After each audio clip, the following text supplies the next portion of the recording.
Palghar police प्रशासनाने आजचा रक्षाबंधनाचा सण अनोख्या पद्धतीने साजरा केलाय।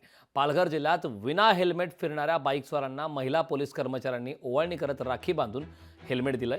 रक्षाबंधनाचं औचित्य साधून जनजागृती करण्यासाठी पालघर पोलीस प्रशासनाकडून ही अनोखी मोहीम राबवण्यात आली।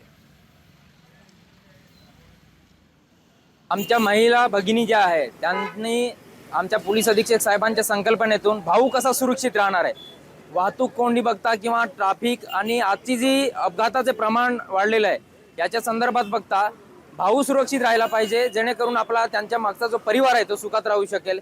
या संदर्भात आज रक्षाबंधन करून बहिणींनी अपेक्षा व्यक्त केलेली आहे की स्वतःची सुरक्षा भावांनी कशी करावी, भाऊ सुरक्षित राहिला तर बहिणी कशा सुरक्षित राहतील याबाबतचा संदेश आज जनसंवाद अभियानातर्फे दिला गेलेला आहे। आतापर्यंत एक 50 हेल्मेट वाटून झालेले आहे। तरुण वर्गाला स्वतःची सुरक्षा आणि हेल्मेटचे महत्त्व याच्याबाबतचा संदेश देण्यात आलेला आहे। लोकशाही मराठी ऐका, पहा, जागरूक रहा।